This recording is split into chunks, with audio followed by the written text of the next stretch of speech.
invité que vous connaissez bien, parce que ce n'est pas la première fois qu'il se présente dans les studios de Radio Urumuri.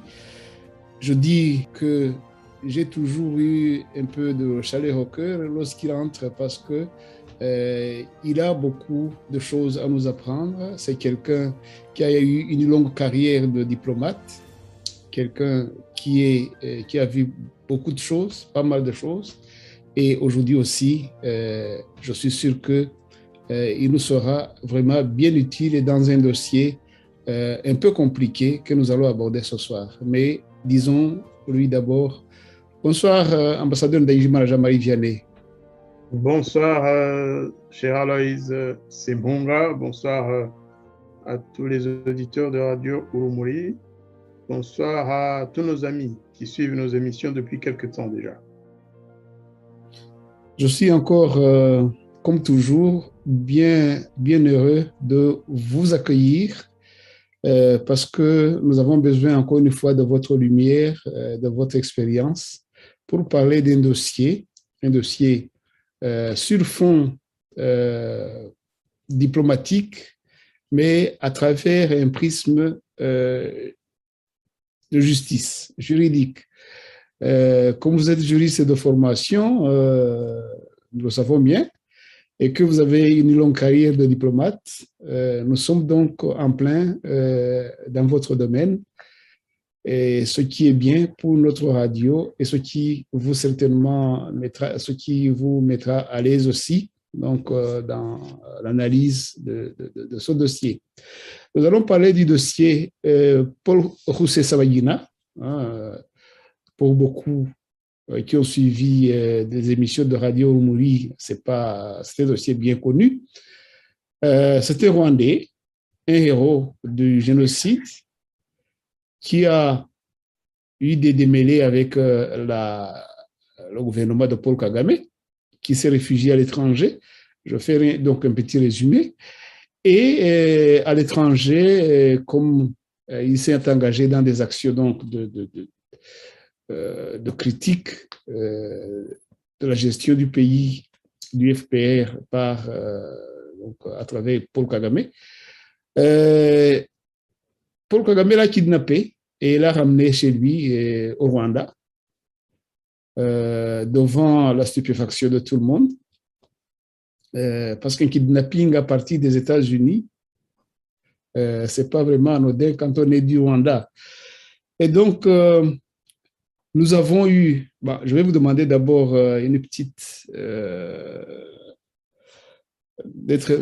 patience parce que je dois préparer nos auditeurs qui n'ont pas peut-être bien suivi ce dossier à bien comprendre ce que nous allons éclaircir ici. Je disais donc que Paul Rusesabagina, un héros du génocide, a été kidnappé vers le Rwanda. Évidemment, où il n'est pas le bienvenu. On l'a accablé de tous les crimes, dont le terrorisme. Ironie du sort, parce que terrorisme, c'est lui qui a été victime à le kidnappement vers le Rwanda. Une fois là-bas, on l'a accusé de terrorisme. Et curieusement, c'est un dossier où on a eu quelques faits dignes de la rubrique journal de M. Mahaman, du Gondwana, parce que le dossier, on a vu d'abord Paul Rusesabagina, après 3 ou 4 jours, si ma mémoire est bonne, après avoir été kidnappé de Dubaï dans un avion privé.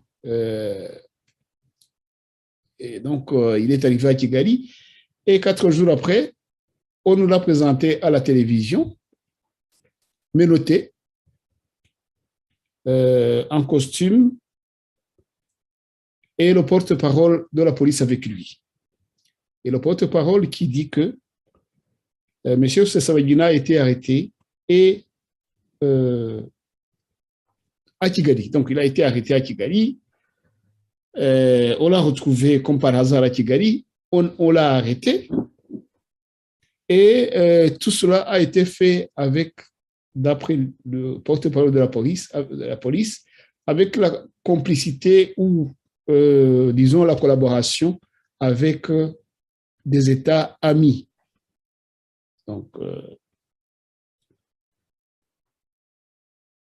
deuxième fait, très curieux, je dis toujours que c'est vraiment digne de la rubrique Journal du Gondwana.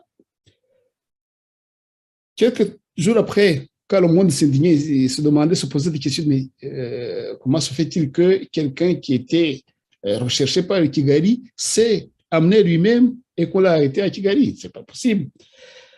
Comme ce n'était pas crédible, 2 jours après, le porte-parole du Rwanda Investigation Bureau, c'est donc le bureau des enquêteurs du Rwanda,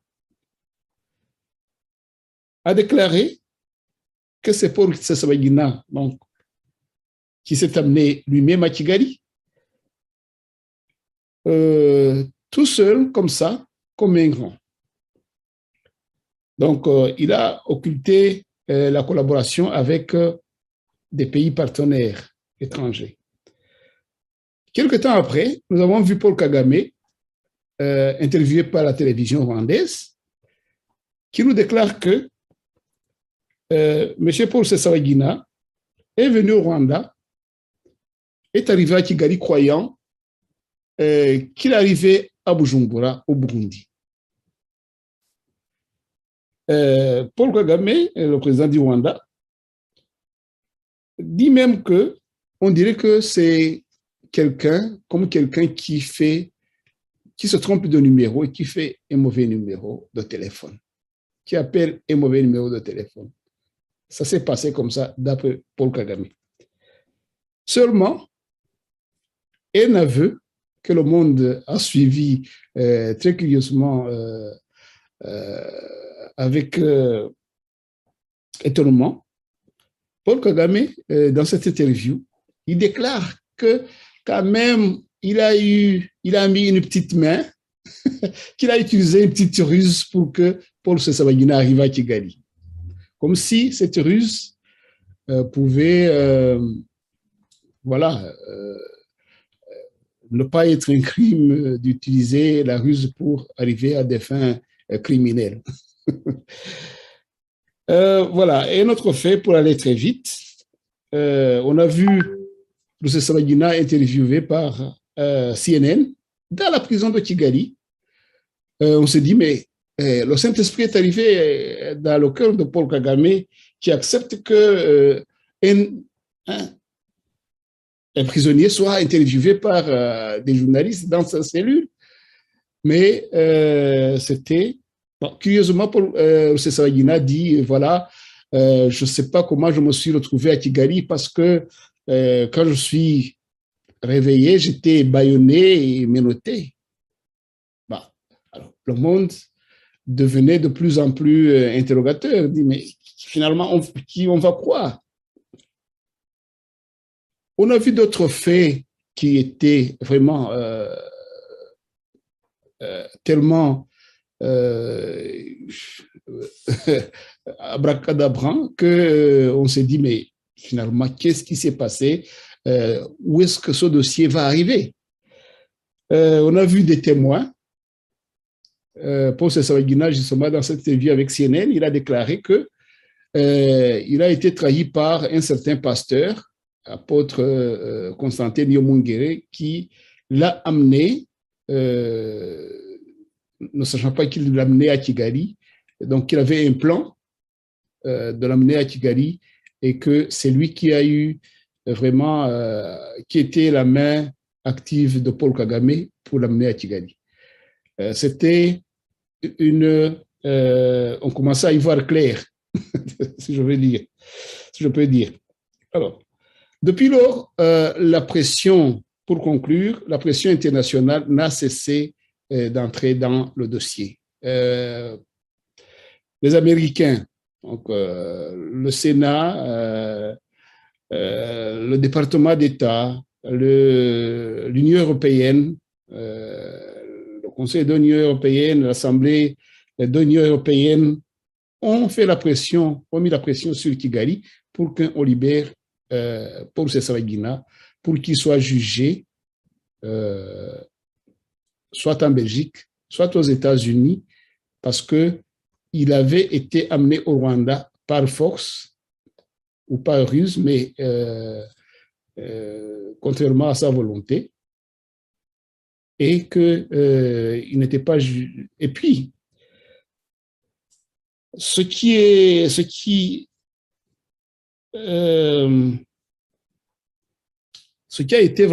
a mis la puce à l'oreille à la communauté internationale que Paul Rusesabagina n'aura pas la justice à Kigali, et qui a fini de dissiper toutes les interrogations dans les têtes de l'Occident, c'est que le ministre Busingye, qui est le ministre de la Justice, a eu une interview après. Je dis que donc c'est une succession de faits et incroyables, et qui a, lui, accepté que, voilà, nous, c'est pas un crime d'avoir amené Paul Rusesabagina à Kigali, parce que, et pourtant, c'est nous qui avons affrété l'avion qu'il a pris de Dubaï jusqu'à Kigali.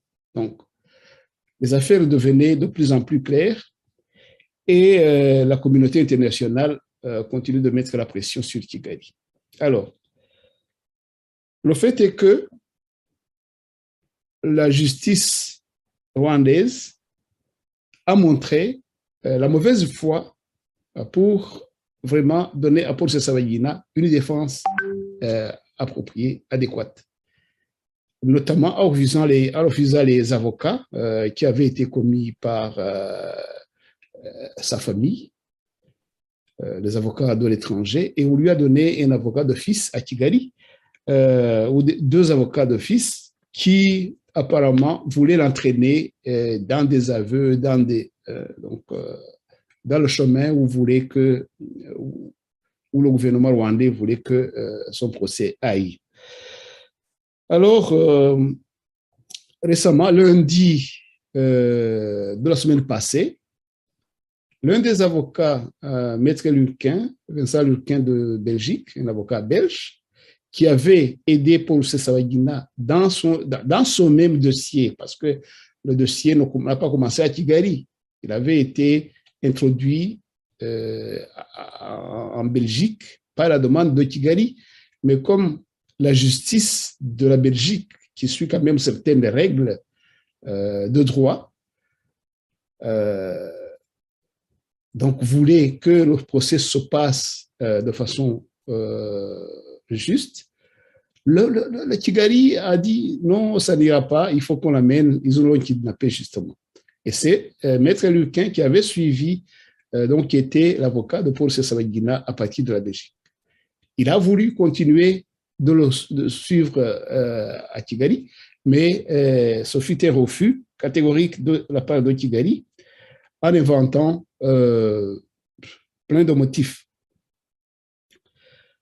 Lundi de la semaine passée, Maître Lurquin s'est rendu à Kigali pour la deuxième fois, et il n'a pas pu rencontrer Paul Rusesabagina. Il s'est présenté ce vendredi dernier pour écouter le verdict en compagnie de l'avocat rwandais de Paul Rusesabagina. Alors, le gouvernement rwandais n'a pas été content de cela, et ils l'ont expulsé ce samedi. Il est arrivé en Belgique. Il a été expulsé manu militari par le gouvernement rwandais, donc le mettant persona non grata, et avec interdiction de remettre les pieds au Rwanda dans sa vie future. Voilà donc le dossier. Aujourd'hui, nous allons, avec votre aide, Andradé Lagijima Jean-Marie Vianney, donc essayer de comprendre comment un pays comme le Rwanda peut refuser la justice à quelqu'un qui normalement a droit à cette justice, et refuser même toute aide qui peut venir de l'extérieur. c'était un problème très sérieux où se mêlent diplomatie et justice, comme j'ai dit, et que on voudrait que vous nous donniez vos éclaircissements, vos explications sur ce dossier digne, comme je l'ai dit, du journal de M. Maman de Bodogondouana. Ce dossier, vous l'avez bien suivi, et quelle fin entrevoyez-vous pour ce dossier? Le cheminement, vous l'avez compris, vous l'avez suivi, mais ça va finir comment? Essayez de nous décrire vraiment ce que vous avez ressenti, ce que vous pensez que ça va arriver au procès pour ces Sabani. Je vous remercie beaucoup pour cette introduction qui explique d'abord le contexte pour ceux qui n'ont pas suivi l'affaire depuis le début. Et il était complet. L'analyse était complète, plutôt l'introduction était complète. Sauf peut-être qu'en réalité, moi, je ne place pas cette affaire sous l'angle juridique ou judiciaire. C'est véritablement un dossier politique d'abord, de par la nature même des faits qui sont reprochés à Paul Rusesabagina, qui il est d'abord, c'est une personnalité politique qui compte dans le paysage politique rwandais de l'extérieur et même du pays. Ensuite, ma foi, Maître Lurquin n'a rien fait de répréhensible au Rwanda. Il n'a même pas essayé de plaider ou de se joindre à l'équipe des avocats rwandais. Pas du tout. Il était juste là. En tout cas, c'est ce qu'il semble, parce que la police rwandaise n'a rien trouvé de palpable avant de l'expulser. Maître Lurquin dit qu'il a eu l'autorisation d'entrer au Rwanda, un visa en bonne et due forme. Je pense que là, personne ne peut lui dénier le droit d'accéder au territoire rwandais. En plus, il l'a eu à Kigali. Ce n'est pas un visa qu'il a demandé à Bruxelles. Il s'est présenté à la frontière, à l'aéroport international de Kanombe. Il a demandé son visa, comme cela est prévu par les procédures. Eh bien, il a eu ce visa. Maintenant, c'est juste une question d'apparence, mais qui tient à la grande paranoïa. En fait, il faut dire que le gouvernement rwandais était un gouvernement paranoïaque. Vous parlez de Maman, moi, je préférais plutôt parler de notre bomboli national, Rubens Mukunzi. Parce que Maman, c'est vrai que c'est très rigolo, mais bomboli, j'espère que Rubens va faire un numéro sur cette affaire. Donc, pour ceux qui n'ont pas suivi cette affaire, il faut savoir que Maître Lurquin n'a pas essayé de plaider ou de se présenter comme avocat cherchant à plaider au tribunal. Non. Il voulait tout simplement suivre le procès de son client. Et comme il est avocat de profession, eh bien, pour entrer à la cour, il s'est habillé comme un avocat professionnel.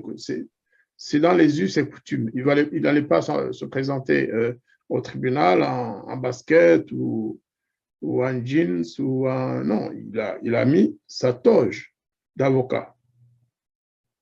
Le procès se passe en Kinyarwanda. Donc, Maître Lurquin n'aurait pas eu l'intention d'aller plaider en Kinyarwanda, mais il voulait suivre. Et c'est son droit. C'est vrai que c'est un touriste, mais un touriste belge ou chinois qui est au Rwanda peut aller essayer de suivre le procès aussi.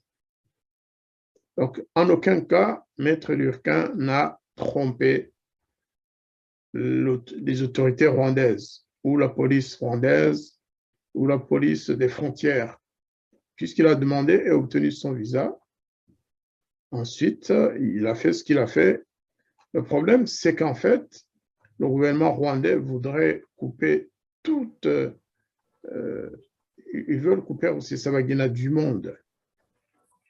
Et ils veulent le couper de ses amis étrangers, ils veulent le couper de surtout ses avocats, parce qu'on peut être avocat de quelqu'un sans nécessairement aller plaider dans le pays où la personne est emprisonnée. On a le droit, l'avocat a le droit de suivre au quotidien le déroulement du procès, surtout un procès aussi délicat. Donc, c'est en réalité cela, quoi. Il n'y a pas eu de faute professionnelle de la part de Maître Lurquin. Il n'a pas contourné la réglementation ou les conventions existantes entre la Belgique et le Rwanda.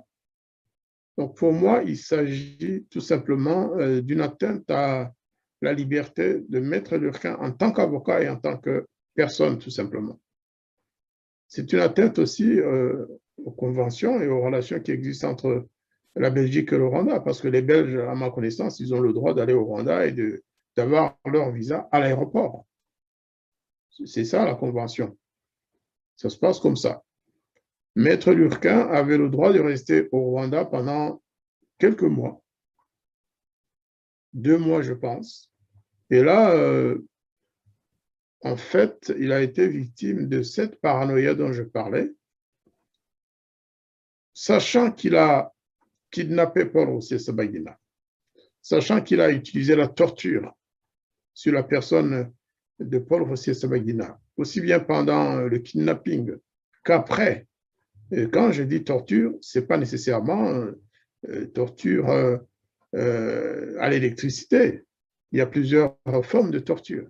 Quand on empêche Paul de prendre ses médicaments, lorsqu'on lui interdit de parler à sa famille seul, et que chaque fois qu'il reçoit un appel téléphonique de sa famille, il y a nécessairement un officier de la police ou en tout cas proche des services qui est là présent pour entendre tout ce que Paul dit.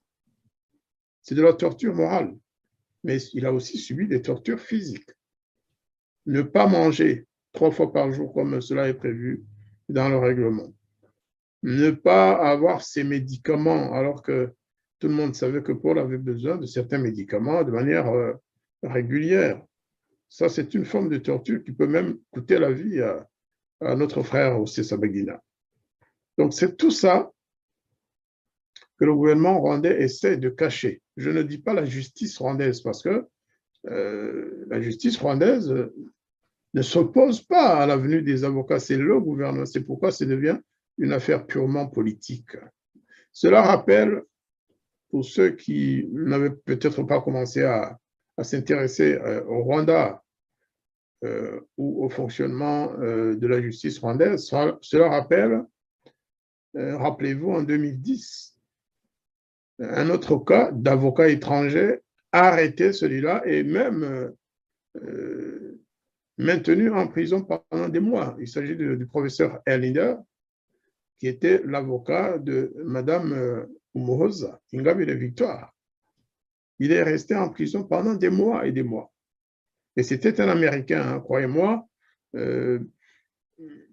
Si le gouvernement rwandais doit faire attention, je pense que ce serait d'abord par rapport au gouvernement américain qui a fabriqué Paul Kagame, qui l'a aidé à prendre le pouvoir, qui a continué et aujourd'hui encore d'ailleurs à le soutenir à l'intérieur du pays pour maintenir le peuple rwandais sous sa botte, mais aussi à l'étranger et dans certains pays voisins. Tout le monde le sait. La logistique de Paul Kagame au Congo et dans certains pays de la région, eh bien, ça vient des États-Unis, ça vient d'Israël.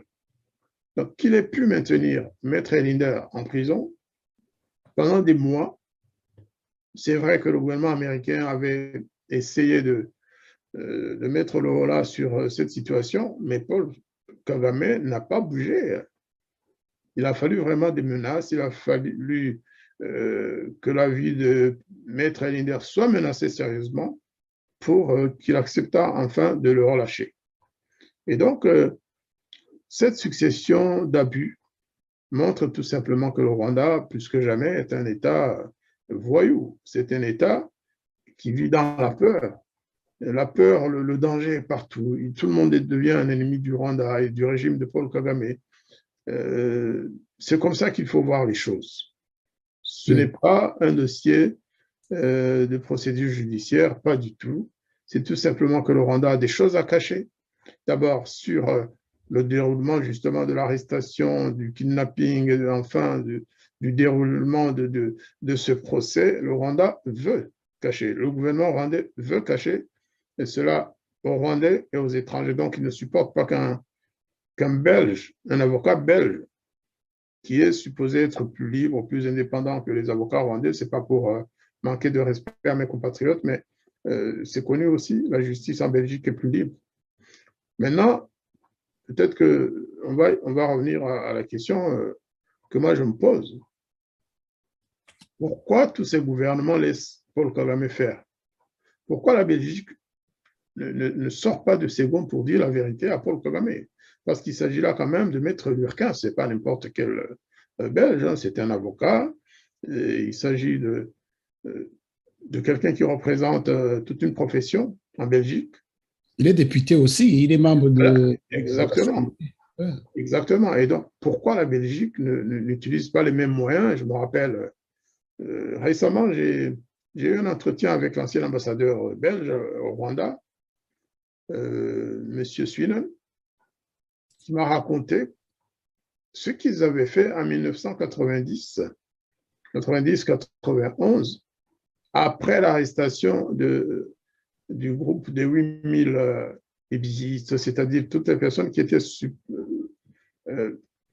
soupçonnées d'être complices du FPR après son attaque du 1er octobre 1990. L'ambassadeur belge, en l'occurrence, donc, Monsieur Johan Swinen, à l'époque, qui était déjà ambassadeur à Kigali, il a même eu l'autorisation d'aller visiter les prisons et de s'adresser aux personnes justement arrêtées à partir du 4-5 octobre 1990. Aujourd'hui, vous ne pensez pas qu'un ambassadeur étranger puisse accéder à la prison, et s'il y va, il ne va pas avoir la liberté de parler à qui il veut ou de faire un discours. C'est ça, en fait, c'est la vraie nature de ce gouvernement. C'est un gouvernement qui a peur parce qu'il a commis tellement de crimes, parce qu'il continue de commettre tellement de crimes, parce que à l'intérieur du pays comme à l'étranger, le Rwanda, le gouvernement de Paul Kagame a commis des infamies qui sont considérées et qualifiées par beaucoup comme des crimes de génocide. On ne va pas entrer nécessairement dans la profondeur de ces dossiers-là, mais en fait, c'est ça. Oui, pour étayer justement ce que vous disiez, hein, même l'avocat Maître Lurquin, justement, a demandé à la Belgique qu'elle agisse vraiment face à ce qu'il a subi. Ce n'est pas pour le consoler, mais je pourrais souligner justement qu'il a eu plus de chance que pour le professeur Erling des États-Unis. Exactement. Sinon, il aurait été comme lui en prison pendant quelques temps. Mais bon, on a ri, mais c'est vraiment quelque chose de très grave. Donc, comme vous pouvez le lire avec moi dans le numéro de La Libre Belgique, qui d'ailleurs a repris ce qu'elle avait reçu des agences Belga et AFP.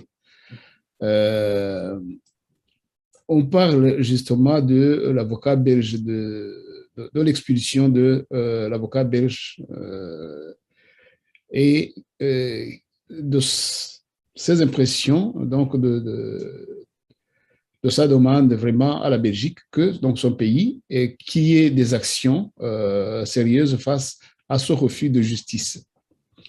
Donc l'avocat a été expulsé du Rwanda sans pouvoir s'entretenir avec son client, la faute à un visa touristique selon Kigali. Vous venez de le souligner et donc c'est ce qu'on dit aussi dans l'article.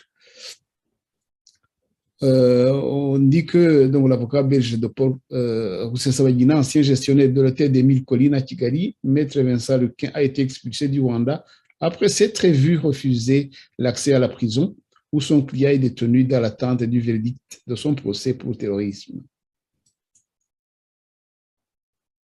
Paul Rusesabagina, qui jouit de la nationalité belge, est défendu à son procès par une avocate rwandaise.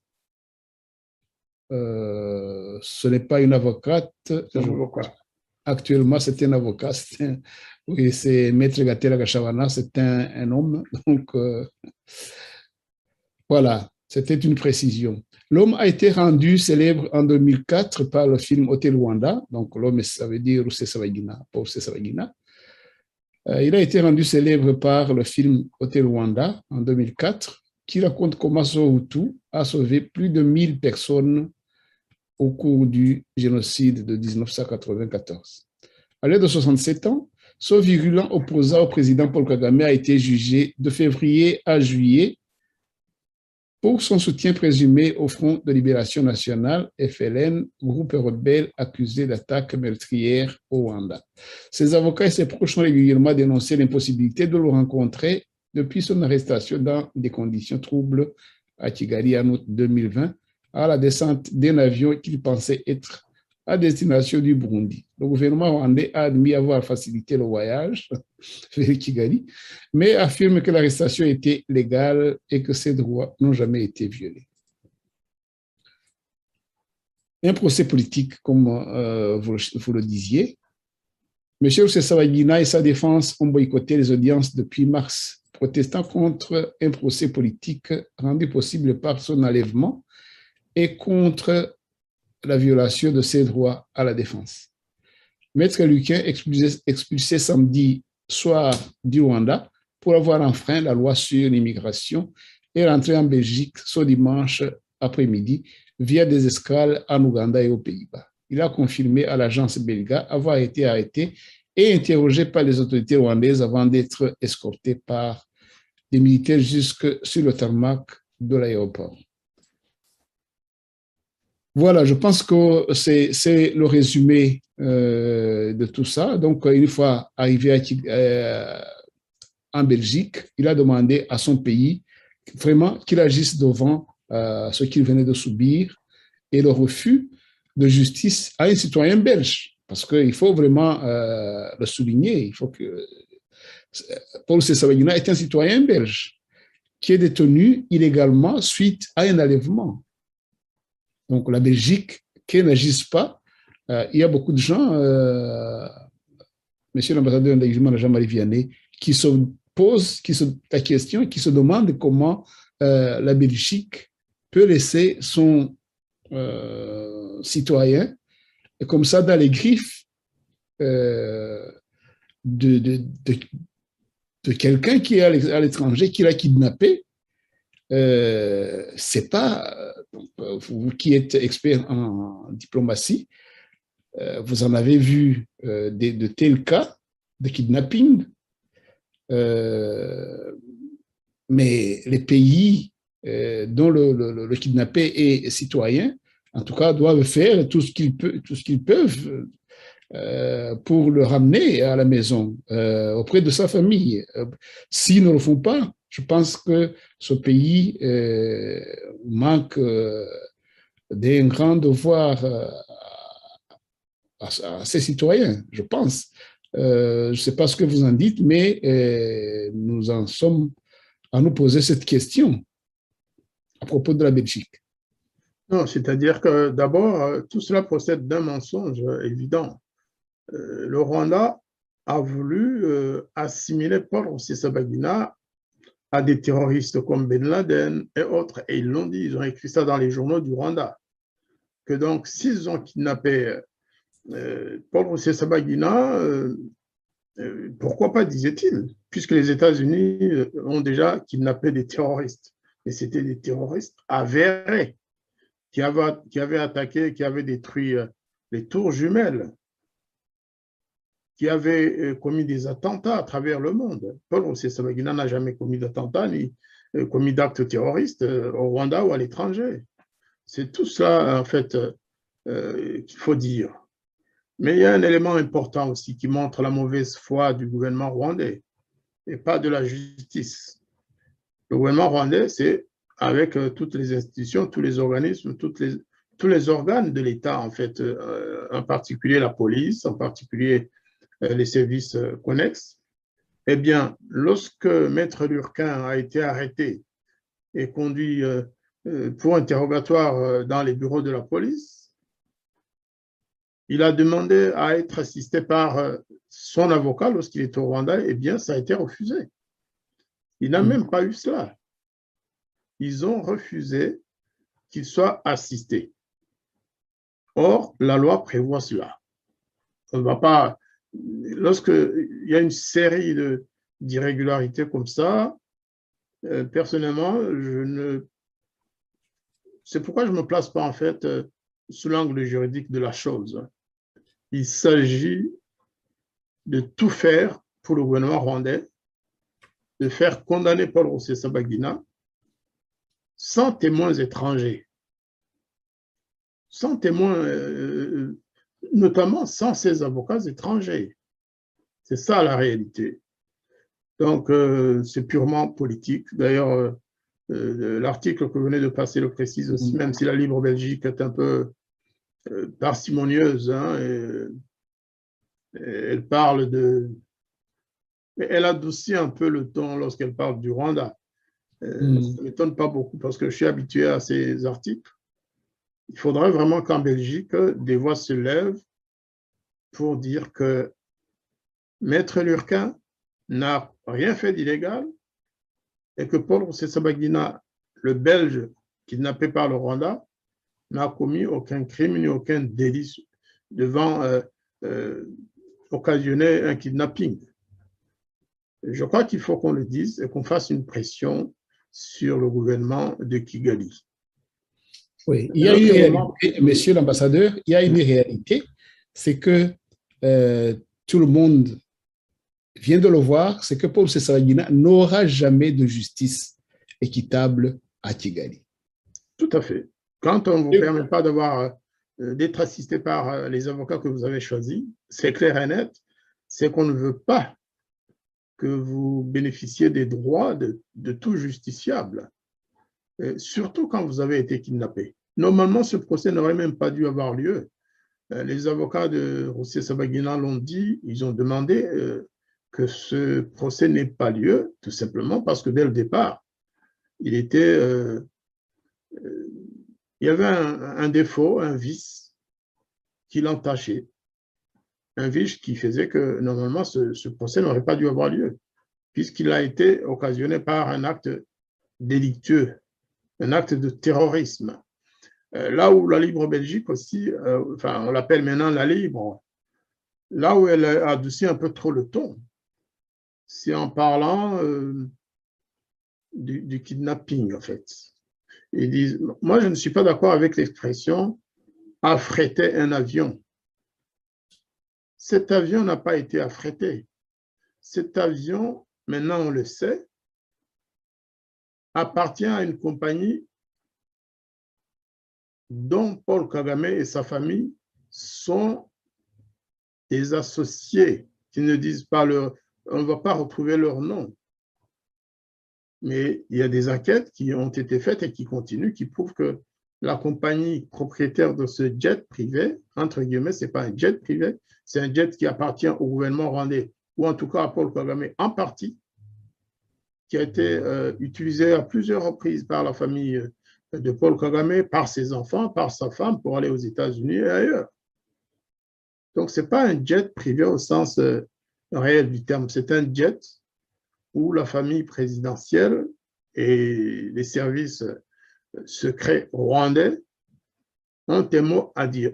Même à minuit, s'ils veulent. Oui, ce que vous dites, c'est vrai. D'ailleurs, Paul Kagame ne l'a pas nié. Personne d'autre ne peut le nier parce que on le voit à 60% de ses voyages, il le fait avec ce même jet, avec la même plaque d'immatriculation de ce même jet.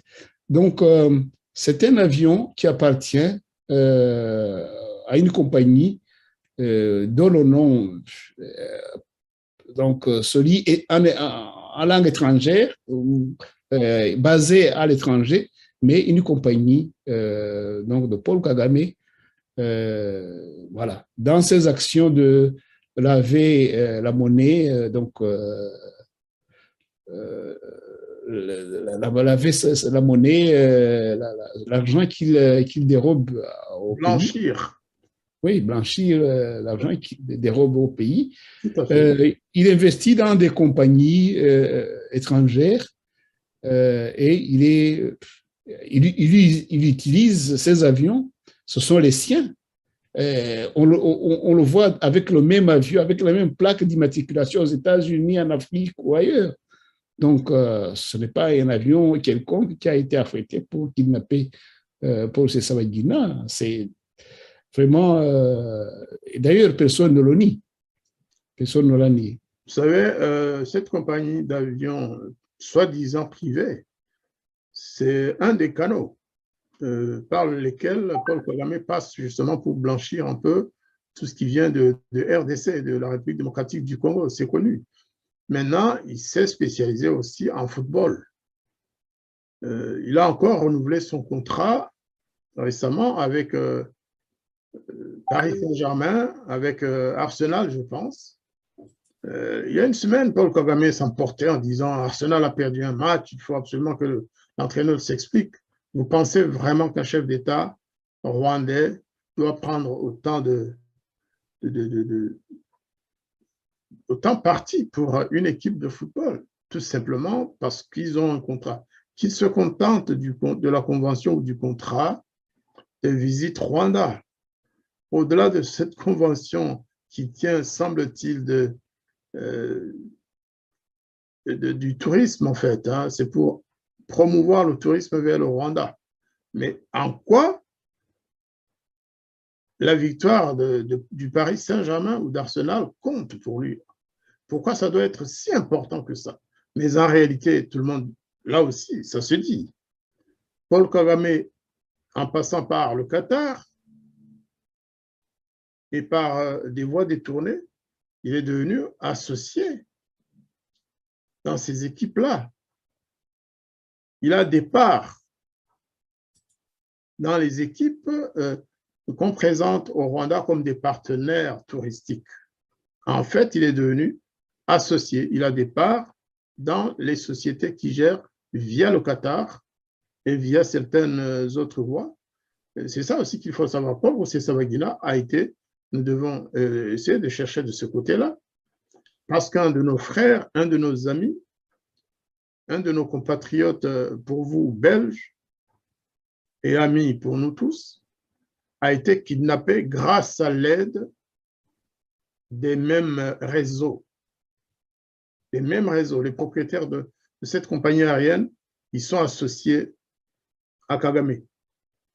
Oui, je pense que c'est bien clair, mais pour aller un peu vers l'avant dans notre analyse et revenir sur le volet justice, je pense que on ne peut rien espérer de justice juste et équitable de la part du gouvernement rwandais et pour le cas de Paul Rusesabagina. Maintenant, il est question de savoir qu'est-ce qui va se passer. Est-ce que ce simulacre de justice va continuer? Il s'est retiré de ce procès.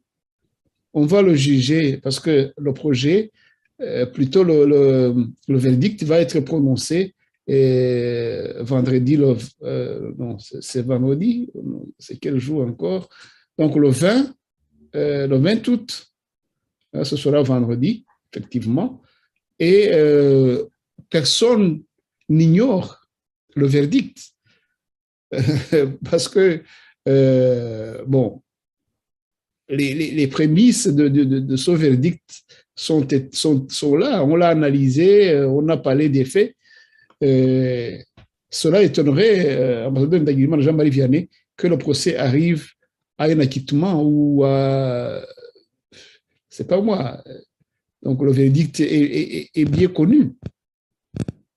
Le verdict, il est connu d'avance, je pense. Et ce qui est très, très choquant, c'est l'attitude des Belges qui ont quand même un dossier judiciaire ouvert en Belgique sur Paul Rusesabagina. Eh bien, il semble que le procureur rwandais, le procureur de Kigali, a écrit au juge d'instruction belge en lui intimant l'ordre, hein, en lui donnant des instructions pour qu'il se dessaisisse du dossier Paul Rusesabagina. Ça, c'est un fait. Si vous vérifiez, vous pouvez trouver ça. Le procureur du Rwanda a donné des instructions, c'est comme ça que moi je l'appelle, au juge d'instruction belge pour qu'il se dessaisisse. Vous comprenez ce que ça veut dire? Oui, et il s'est voilà. exécuté, évidemment. Pour qu'il le garde totalement entre leurs mains. C'est absolument inacceptable. C'est inacceptable parce que, vous savez, Paul Rusesabagina, comme je l'ai dit dès le départ, c'est quelqu'un qui a des problèmes de santé, c'est quelqu'un qui a la famille, et en plus qui n'a rien fait. Il subit le même sort en réalité il subit le même sort. Là, j'ai dit, le maître Lurquin subit le même sort que son client. Ils sont accusés, moi je dirais, de crimes putatifs. C'est-à-dire qu'on dit, vous avez dû vouloir faire ceci, vous avez dû vouloir commettre ce crime, commettre cette infraction. Je l'ai dit, maître Lurquin n'a pas du tout essayé de plaider au tribunal du Rwanda. Mais on veut absolument nous convaincre que c'était cela son intention. Il n'y a pas de faute, il n'y a pas d'infraction en droit qui doit procéder de la recherche de l'intention avant même qu'un fait quelconque n'ait été commis. C'est ce qu'on dit, c'est un crime putatif en fait, c'est un délit putatif. On pense que quelqu'un a l'intention de faire ceci et on l'accuse de cela. Il pouvait, comme maître Erlinder, rester au Rwanda, rester dans les prisons rwandaises. Il a eu beaucoup de chance, je trouve. La chance, c'est qu'on ne voudrait pas qu'il aille dans la même prison que son client. Je crois que la Belgique doit vraiment, sauf à penser, comme le dit un certain auteur, écrivain rwandais qui a écrit un livre récemment et qui pense que certains pays et certaines organisations auraient participé à des choses graves au Rwanda en 1994, en l'occurrence, entre autres, à l'attentat contre l'avion du président Habyarimana. L'auteur pense que c'est ce qui explique la fébrilité, la faiblesse et le fait que ces gouvernements ou ces organisations soient timorés. Lorsque Paul Kagame parle, c'est le recul. Comme si je vais revenir. Avait un droit de regard, comme si Paul Kagame avait un secret qu'eux ont peur qu'il ne dévoile un jour. Donc, on le laisse faire. En attendant quoi, on le saura peut-être demain, mais il y a trop de laisser-faire. Il y a trop de laisser-faire. Un gouvernement comme la Belgique ne devrait pas permettre que le Rwanda se comporte de cette façon à l'égard de ses concitoyens. Merci, ambassadeur d'Agijima Jean-Marie Vianney. On va revenir chez vous pour essayer d'analyser d'autres projets du domaine judiciaire avec, donc, entre Kigali et l'étranger, parce qu'il n'y a pas que Paul Kagame, plutôt, il n'y a pas que Paul Rusesabagina. Il y a d'autres projets judiciaires qui sont dans la coopération entre Kigali et d'autres pays occidentaux. Mais avant cela, je voudrais accueillir M. Joseph Matata. Pour ceux qui ne le connaissent pas, Joseph Matata est un grand militant des droits de l'homme qui est président d'une organisation qui milite pour les droits de l'homme, dont la justice, qui lutte contre l'impunité. Monsieur Joseph Matata, si vous ouvrez votre micro et si vous nous écoutez, nous vous disons bonjour. Monsieur Joseph Matata.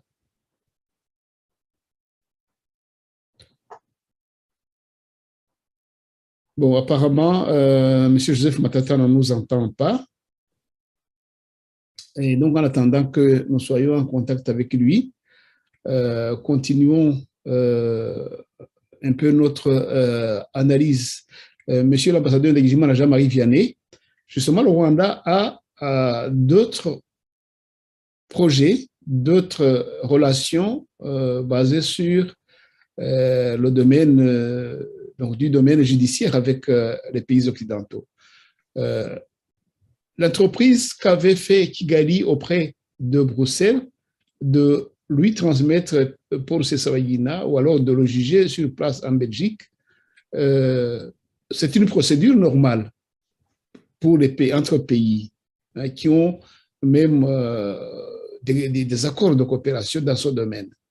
Donc, c'est une démarche normale de justice entre les deux pays, mais ici se pose une question de voir le comportement et le refus de justice aux opposants politiques rwandais qui sont à l'étranger, donc de la part de Kigali, refus de justice aux opposants qui sont à l'étranger, qui sont parfois déportés vers Kigali par ruse ou la ruse, ce sont les maîtres à Kigali pour mettre dans leurs mains les opposants politiques qui sont à l'étranger. Alors, ils utilisent cette même ruse pour faire venir des gens soi-disant criminels ou soi-disant génocidaires, soi-disant. Est-ce que un pays comme la France, la Belgique, les pays occidentaux, est-ce qu'ils devraient, encore une fois, se leurrer, continuer à croire que les demandes de Kigali d'extradition des opposants, est-ce qu'ils devraient vraiment, après cela, continuer à croire Paul Kagame et lui envoyer ses opposants? Je pense que ceci pourrait servir de leçon à Jean-Marie Vianney. Vous savez, les leçons, il devrait en avoir eu suffisamment depuis 27 ans, parce qu'il s'est passé beaucoup de choses, aussi bien en France qu'en Belgique, aux États-Unis et qu'ailleurs. Il s'est passé quoi? Il s'est passé une forme d'espionnage qui devrait être inacceptable entre États qui se respectent. Vous savez, quand la Belgique, la police belge prévient des personnalités rwandaises vivant en Belgique qu'elles risquent de se faire assassiner par l'ambassade du Rwanda ou par des agents arrivés de Kigali en profitant de leur statut diplomatique, en ce qui concerne par exemple la France, mais en Belgique aussi. Judy Revers a été menacé en Belgique. Faustin Twagiramungu a été prévenu qu'il risquait d'être assassiné et bien d'autres. Mais il n'y a pas eu d'action sur le gouvernement rwandais. On a laissé faire. Où sont passés ces espions qui voulaient assassiner Faustin Twagiramungu? Où sont passés ces assassins qui voulaient attenter à la vie de Judy Revers et que la police belge avait monitoré, je veux dire, observé, suivi et qu'il connaissait probablement? Où sont-ils? Qu'est-ce que le gouvernement belge a fait? Récemment encore, on nous a parlé du Pegasus. Pegasus, ce logiciel espion que le gouvernement rwandais a loué avec une société belge, NSO, je pense. L'une des personnes ciblées par cet espionnage, c'est la fille de Paul Rusesabagina, Karine Kanimba. Est-ce que la Belgique a adressé, ne fût-ce que, je ne sais pas comment on va désigner cette interpellation, éventuellement un appel à l'ordre quand même. La Belgique est un pays souverain, hein. Ce n'est pas une colonie de Paul Kagame. Sinon, ça se saurait. Lorsqu'il se passe quelque chose à Kinshasa ou au Burundi, la Belgique sort de ses gonds. Le Burundi a été sanctionné, mis sous embargo pour rien. Pour rien, je peux le répéter. Tout simplement parce que les amis de Kagame, justement, qui voulaient protéger ce tyran, parce que tous ceux qui avaient suivi la déstabilisation du Burundi en 2015, tout simplement, n'étaient pas entendus ni écoutés à Bruxelles. Mais Paul Kagame, il kidnappe des Belges, il chasse un avocat comme Maître Lurquin, il espionne une jeune fille qui est la fille de Paul Rusesabagina, et je pense qu'elle est belge aussi. Silence. Kigali envoie des assassins pour attenter à la vie de l'ancien Premier ministre rwandais, Faustin Twagiramungu, pour assassiner des journalistes étrangers de passage en Belgique. Et il n'y a rien, il n'y a pas d'action. Comment voulez-vous que le monde ne continue pas de considérer Kagame comme un héros à la limite? Il peut tuer, il peut violer, il peut kidnapper tous ceux qu'il veut. Eh bien, il ne sera pas inquiété. C'est pourquoi mon ami Joseph Matata, qui est, je pense, dans le studio, pourrait nous dire des choses, parce que lui, il est engagé contre l'impunité au Rwanda, mais aussi dans les pays, notamment dans le pays où il vit. Oui, il pourrait nous dire des choses, mais faudrait-il encore que son micro fonctionne. Est-ce que M. Joseph Matata, vous nous écoutez? Là, c'est bon. Voilà, je vous dis bonjour mes frères. Salut Joseph. Voilà. C'est bon. On a essayé de vous parler tout à l'heure, mais apparemment, la communication n'était pas J'avais bonne. des problèmes de haut-parleur. Voilà. Maintenant que c'est établi, nous vous disons bonsoir chez vous. Nous espérons que vous vous portez bien. Si vous nous avez écouté, nous sommes en train de parler du dossier Rusesabagina et de l'expulsion de son avocat, Maître Lurquin, ce samedi, donc samedi passé. On se demandait, au niveau de la justice, que le Rwanda était parmi les pays les moins aptes à pouvoir donner justice équitable à ses opposants. Et pourtant, certains pays occidentaux continuent de lui faire crédit, de lui faire confiance et lui envoyer des opposants que Paul Kagame réclame, alors qu'ils savent réellement.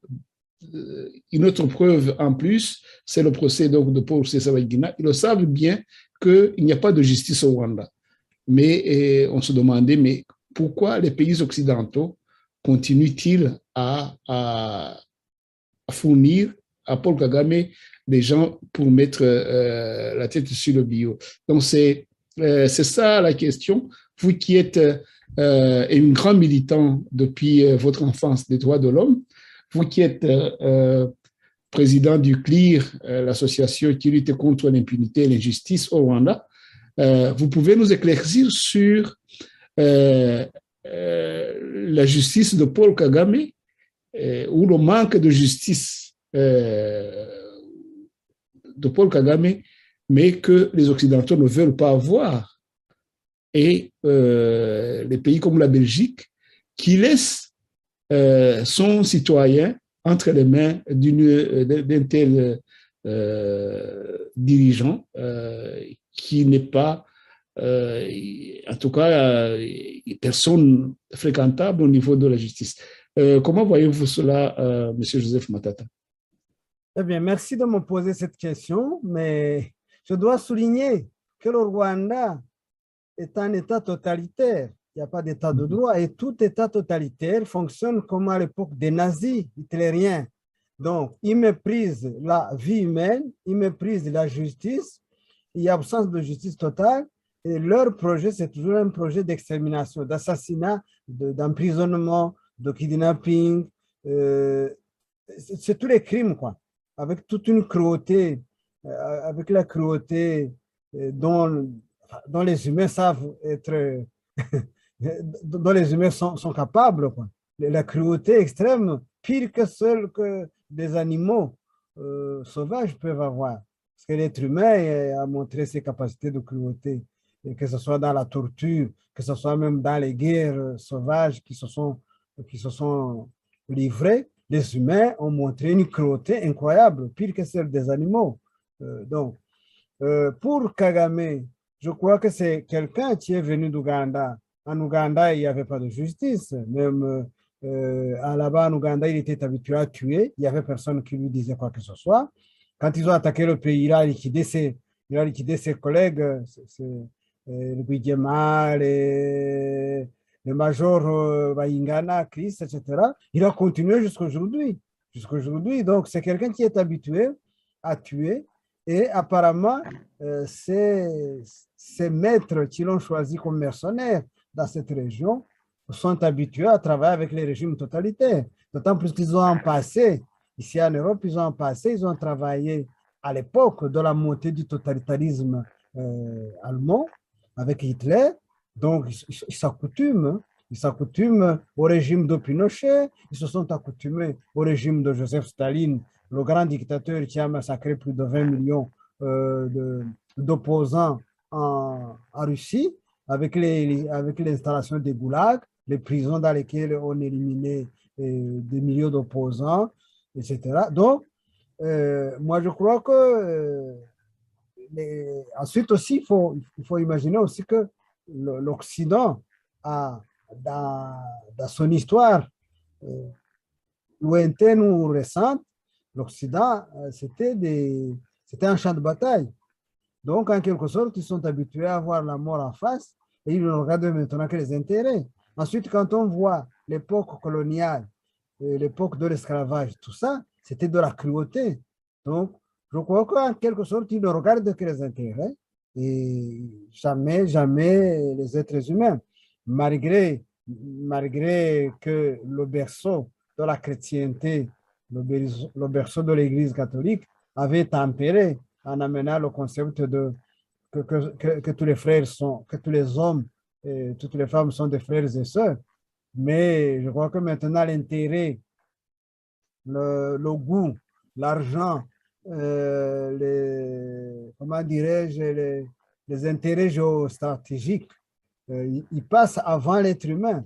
Je crois que c'est pour cela qu'ils assistent à des assassinats. L'ambassadeur italien aux États-Unis, plutôt au Congo, il a été assassiné. Ils ont élevé la voix pendant 2 ou 3 jours, et puis maintenant, il n'y a plus personne qui demande. On ne connaît même pas le résultat des enquêtes. Il paraît que même les procureurs congolais qui ont voulu enquêter dessus ont été menacés. Je ne sais même pas s'il n'y en a pas qui a été tué. Donc, c'est la cruauté terrible là-bas de notre côté. C'est comme en Afghanistan. La vie d'un homme ne vaut pas très, très cher. Et si ici, nous assistons justement à cette montée de violence, avec même lorsqu'on fait des manifestations, on a été agressé. Combien de fois on a cassé nos voitures? Combien de fois on a voulu livrer une bataille rangée dans la rue? C'est que nous avons toujours évité de rentrer dans ce conflit, de jouer le jeu, mais ils ont toujours essayé. Ils ont même loué. Je me rappelle, pour les manifestations du 6 décembre 2010, ils ont loué même les petits voyous congolais du quartier Matongé à coût de 100 euros par voyou. Et nous avons eu la chance qu'il y a quelqu'un, Anne Ignoré, qui était à l'ambassade, qui me connaît très bien, à qui j'ai rendu beaucoup de services, notamment de l'aider pour avoir obtenu le droit d'asile, le statut de réfugié. Mais il m'a téléphoné vers 1h du matin.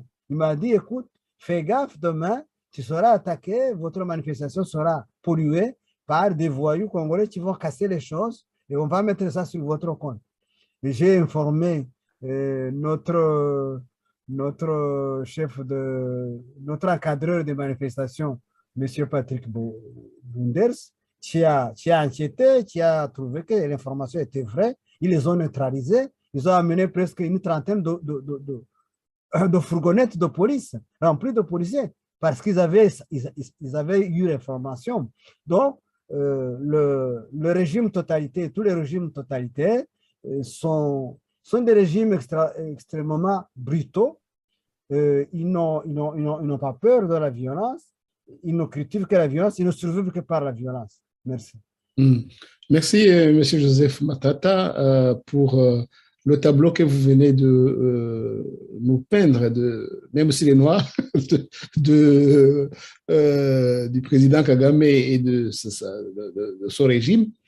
Mais ce qui est l'élément nouveau que vous amenez est très regrettable parce que vous décrivez aussi la faiblesse des gouvernements occidentaux de punir, d'agir, de sévir devant des faits vraiment qui sont avérés et qui se passent chez eux et qui sont faits par le gouvernement de Kagame. Ça, l'ambassadeur d'Aïjima, Jean-Marie Vianney aussi avait essayé de l'expliquer. Mais maintenant que nous avons établi cela, réfléchissons. Qu'est-ce que nous pouvons faire pour faire agir les gouvernements occidentaux? Heureusement que il y a même qui disent, voilà, il y a un peu de racisme là-dedans. Hein, donc, il ne faut pas vraiment s'en cacher. Ils disent, les citoyens belges noirs africains, ça va, on s'en fout. Mais non, Maître Lurquin, il n'est pas noir et il est belge. On s'attaque à lui. Demain, Kigali va s'attaquer, c'est pas moi, à un ministre belge. Parce que les gens qui ont cette habitude, qui ont acquis cette, comme M. Matata Joseph l'a bien expliqué, ils ont ça dans le sang, ils ne vont pas s'arrêter par là. Alors, qu'est-ce que nous devons faire pour faire comprendre à ces gouvernements que c'est le moment de mettre le rollat sur cette mauvaise volonté, ces mauvais comportements du gouvernement de Paul Kagame. Qu'est-ce qu'on peut faire? Je me tourne vers l'ambassadeur d'Aïjima, Jean-Marie Vianney d'abord, et puis Joseph Matata plus tard. Je vous remercie pour cette question, Aloïse, puisque effectivement, on doit aussi se regarder dans le miroir et se dire, mais dénoncer le comportement et l'attitude des gouvernements étrangers de Belgique, de France, des États-Unis et ailleurs, c'est bien, mais nous, qu'est-ce qu'on fait? Moi, je pense que la première chose que nous devons nous dire à nous et à nos compatriotes, sans donner de leçons, hein, mais suggérer, c'est vraiment qu'on doit cesser d'avoir peur. Vous savez, au Rwanda, il se passe des choses extraordinaires. Quand vous voyez les jeunes Rwandais qui sont à Kigali, tout à l'heure encore, je regardais sur une chaîne YouTube des jeunes qui disent des choses extraordinaires. Un phénomène que nous, on avait commencé déjà à aborder depuis quelques années, la discrimination ethnique. C'était des jeunes issus de mariages mixtes qui racontaient comment ils avaient été discriminés toute leur vie, tout simplement parce qu'un de leurs parents n'était pas de l'ethnie de Kagame. Vous voyez ce que je veux dire? Comment ils n'ont pas eu droit aux études, à l'aide scolaire, et qu'après les études, ils n'ont pas pu obtenir de travail, alors qu'ils ont des diplômes universitaires. Nous devons, là où nous sommes dans des pays de démocratie, nous devons arrêter d'avoir peur. Ne pas avoir peur, ce n'est pas nécessairement aller à une manifestation et crier, insulter, non.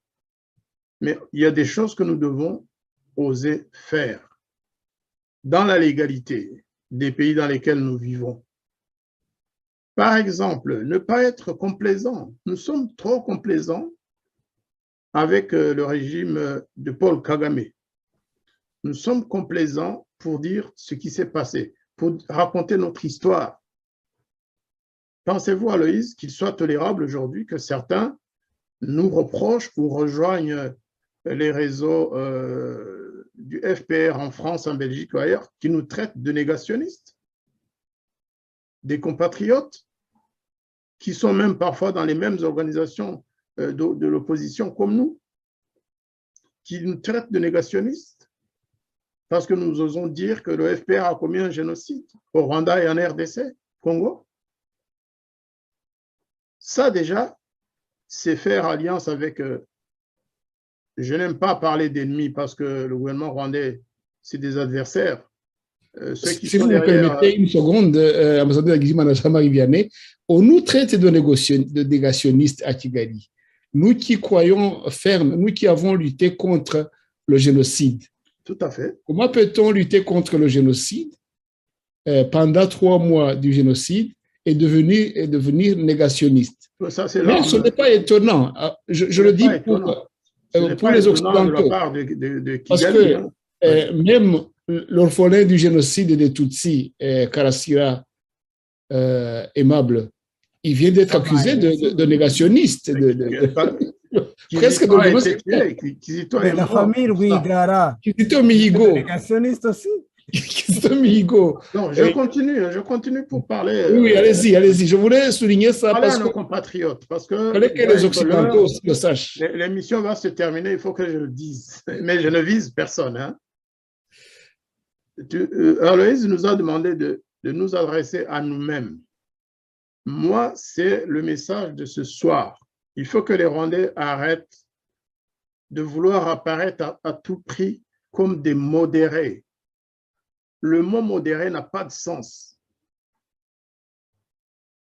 Dans les années 90 jusqu'à 94, on disait de quelqu'un qu'il était modéré. D'ailleurs, on disait des Hutus. Seuls les Hutus pouvaient être modérés. Il n'y avait pas de Tutsis modérés.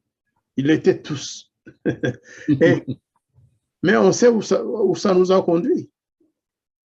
On sait où ça nous a conduit. Les gens sont partis les yeux fermés, modérés pour faire plaisir aux FPR, pour faire plaisir aux Européens, aux Américains. Et à la fin, on a payé très, très cher. Aujourd'hui, je pense que ceux qui font semblant de vouloir apparaître comme des modérés, qui nous disent non, il ne faut pas parler du génocide, il ne faut pas parler de ceci, parce que il ne faut pas traiter les gens du FPR de tel ou tel nom, je crois qu'ils nous induisent en erreur. Nous devons savoir défendre nos intérêts et les défendre en regardant tous nos partenaires dans les yeux, comme le faisait le FPR à l'époque. Nous devons pouvoir dire la vérité sans insulter personne. Je crois que les crimes que le FPR a commis depuis 1990 à ce jour, au Rwanda, en République démocratique du Congo et même au Burundi et en Ouganda, Matata a souligné les crimes commis par le groupe de Kagame quand il était chef des renseignements en Ouganda. Moi, je suis convaincu que justement, c'est l'ensemble de ces crimes qui constituent le talon d'Achille du régime de Paul Kagame, qui veut faire apparaître une autre image, que c'est un régime qui a libéré, entre guillemets, qui a sauvé les Tutsis, alors qu'il les a tout simplement sacrifiés, comme je l'ai toujours dit, et même qu'il a participé à l'assassinat de nos parents. Nous devons le dire. Nous devons appeler cela par le nom qu'il faut. Nous devons nous servir des rapports internationaux, des rapports de l'ONU, qui sont toujours cachés dans des tiroirs à New York et ailleurs. Nous devons dire que dans le rapport Mapping, on dit que les crimes commis contre les réfugiés rwandais au Congo et contre les Congolais est assimilable à des crimes de génocide. Nous devons le dire. Nous devons dire que depuis 1990, le FPR a massacré des populations sur une base ethnique, de façon sélective, de façon massive, et qu'il a donc commis un génocide. Ceux qui ne veulent pas qu'on en parle, qu'ils acceptent de débattre de cette question. Qu'ils acceptent. Il y a un problème, mais il y a un problème. Oui, je comprends ce que vous dites, Jean-Marie Vianney, mais il y a un problème que je voudrais quand même souligner. Prenons la France, où vous habitez. Emmanuel Macron vient d'essayer de renouer les contacts avec le Rwanda et il a même envoyé, ils se sont convenus avec des simulations de rapports, d'enquêtes, et il vient d'envoyer un ambassadeur curieusement, qui a été bien accueilli à Kigali. Il vient de présenter ses lettres de créance. Et donc, le jour de sa présentation des lettres de créance, il a eu une interview avec les journalistes du Rwanda où il a déclaré, j'ai cherché l'interview, mais le mot juste que je cherche, ils l'ont coupé par après. Pourtant, on l'avait bien entendu. Ah bon?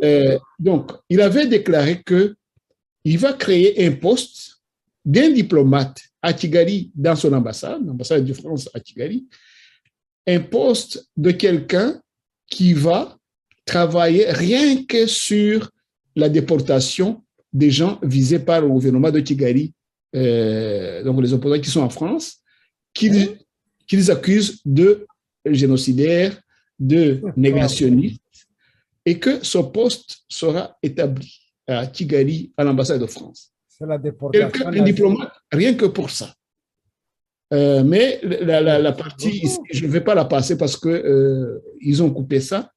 J'ai cherché, j'aurais dû télécharger l'interview bien plus tôt. Et je vais continuer de chercher. Et s'il y a quelqu'un qui nous écoute, qu'il me refile vraiment, qu'il l'aurait téléchargé, vraiment qu'il me refile ça, parce que c'est un élément assez... donc, vous dites qu'on doit dire des choses comme elles se passent, oser parler du génocide comme il s'est passé, oser parler de notre histoire comme les choses se sont passées, mais il y a certains pays occidentaux qui nous pourchassent, qui croient aveuglément à ce que dit le gouvernement de Kigali, comme la France, comme Macron vient de le faire. Alors, là, c'est un problème. Mais justement, Aloïs, c'est pour cela que nous devons nous mettre debout et les regarder en face et leur dire, messieurs, que ce soit le président ou que ce soit son ambassadeur à Kigali, leur dire qu'ils se sont jusque-là trompés. Leur dire que nous connaissons notre histoire, leur dire que seules les victimes des massacres du FPR en RDC, Zaïre, Congo, entre les périodes que vous connaissez qui sont couvertes par le rapport mapping et même les rapports précédents ou après, seules les victimes de ces massacres sont attitrées pour parler de ces massacres de manière convaincante, parce que lorsque vous dites il n'y a qu'un seul génocide, mais qui êtes-vous pour décider qu'au Rwanda, il n'y a eu qu'un seul génocide? Là, je ne manque pas de respect au président Macron, mais c'est ce qu'il a dit dans son discours à Kigali. Il n'a pas le droit de le dire. Ce n'est pas le chef de l'État qui décide combien de génocides il y a eu au Rwanda. Et moi, j'ai dit, il y en a eu 2, au moins, entre 90 et aujourd'hui. Et il y en a eu un 3e en RDC. Est-ce que j'ai le droit de le dire? Je pense que oui, parce que je suis dans un pays libre et démocratique et où j'ai le droit de ne pas être d'accord avec le président Macron. Je suis accusé de négationnisme depuis longtemps. Et j'ai souvent dit à ces personnes, à ces associations, je dis, mais si je suis un négationniste, et si vous le pensez vraiment, si vous avez des preuves, pourquoi donc ne m'accusez-vous pas pour qu'on en débatte? Pourquoi avez-vous peur de porter plainte contre moi si je suis un négationniste? Même Mouchaïdi a été accusé de négationnisme dans son procès à Kigali. Il est rescapé Tutsi, le seul rescapé de sa famille, il est négationniste. Vous savez, nous sommes tous des rescapés, cher Joseph. Oui. Toi, tu es un rescapé, ta famille a failli être massacrée quand tu étais en Belgique. Ta femme et tes enfants étaient au Rwanda, ils sont rescapés. Si j'avais été aussi, on m'aurait coupé la tête. Voilà. Et nous sommes tous, je ne parle pas d'Aloïse.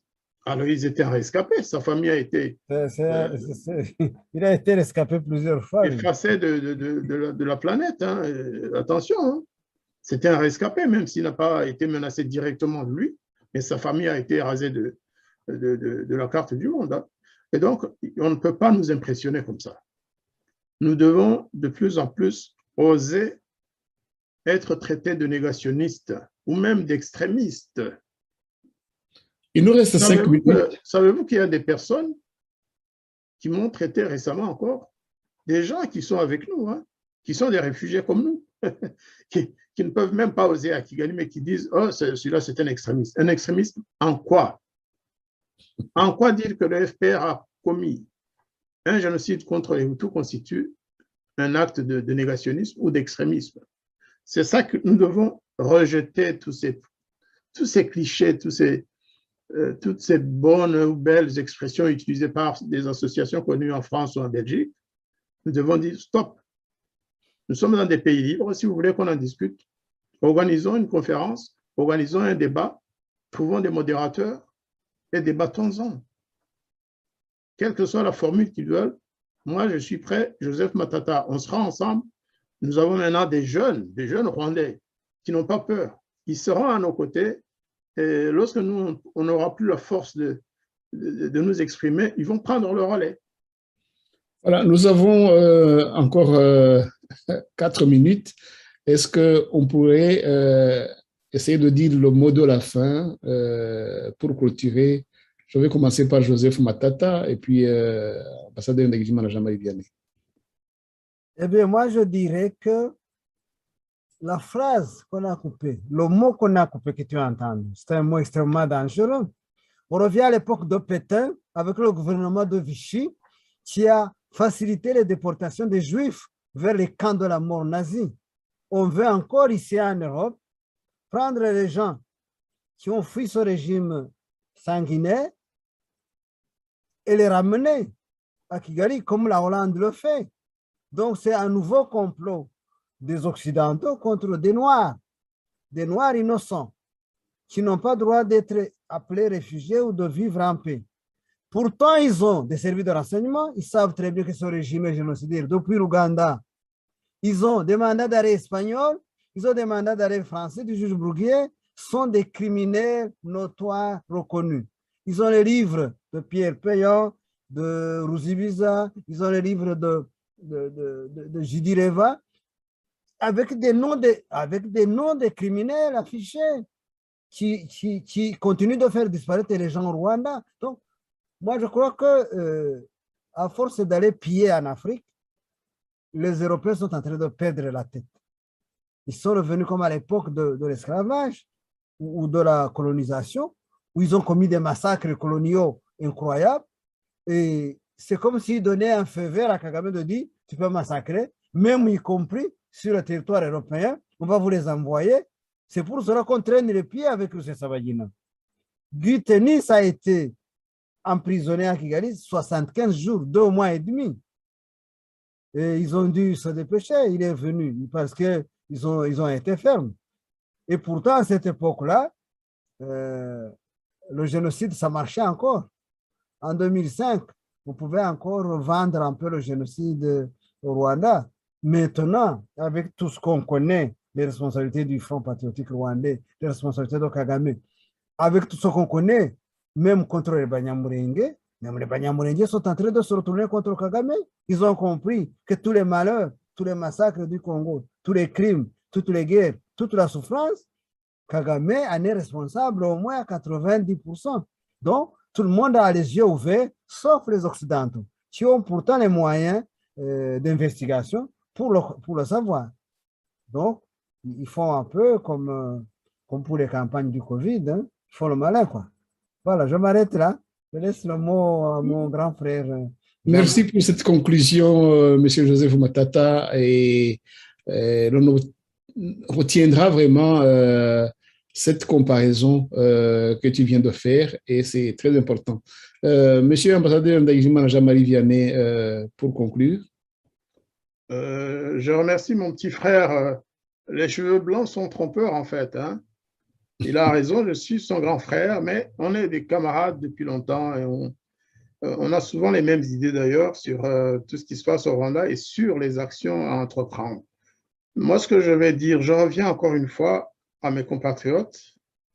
Les pays étrangers, on trouvera une formule pour leur parler, pour leur adresser des messages, mais à mes compatriotes, je veux dire ceci. Il y a 3 mots que je voudrais vraiment, sur lesquels il faut qu'on réfléchisse.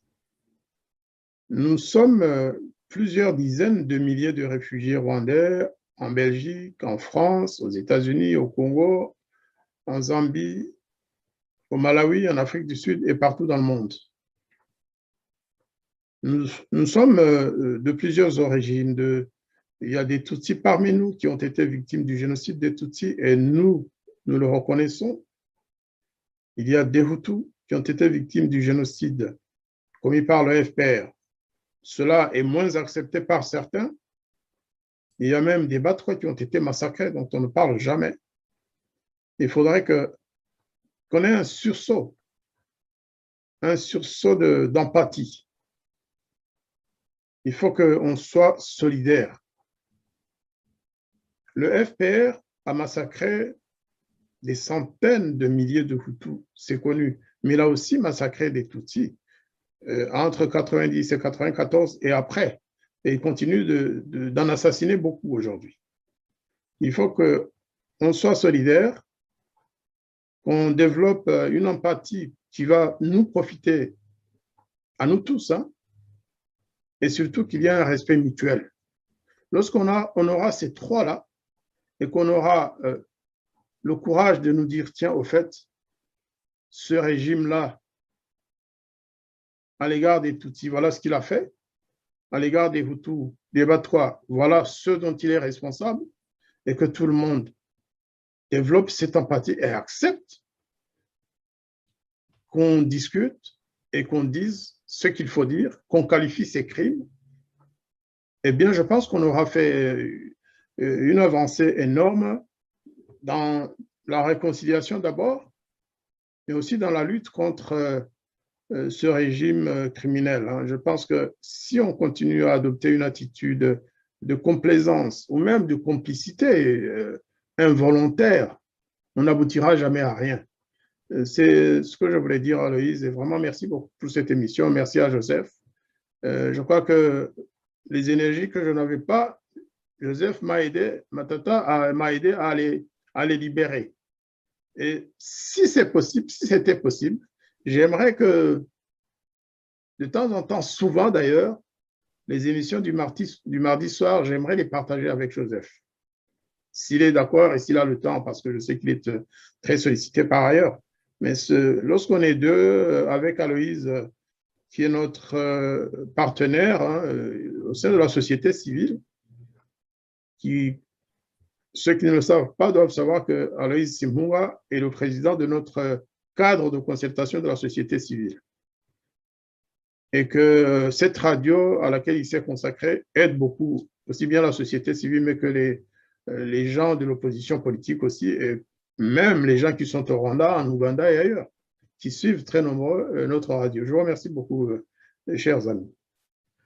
C'est moi qui vous remercie d'avoir aidé à éclaircir cette situation nouvelle sur le cas de Paul Rusesabagina, une situation qui devait être éclaircie parce qu'il y avait des zones d'ombre, parce qu'il y avait des attitudes des uns et des autres qui étaient incompréhensibles, mais à force de les décortiquer ici, maintenant, ceux qui ont regardé l'émission et qui la regarderont plus tard auront certainement meilleure vision et puis les conseils que vous avez prodigués, les conclusions sont aussi d'une grande valeur. Je vous remercie donc et nous suivrons ensemble cette situation de Paul Rusesabagina et surtout les attitudes ou l'attitude des Occidentaux, des Européens et des Américains par rapport à la justice rwandaise et aux relations diplomatiques. On le suivra de près. Et avec vous, on va aussi les analyser. Alors, il me reste qu'à vous souhaiter une excellente soirée, Monsieur Joseph Matata, ici en Belgique, l'ambassadeur d'Eximana, Jean-Marie Vianney en France, et à la prochaine émission. Et à très bientôt. Merci beaucoup.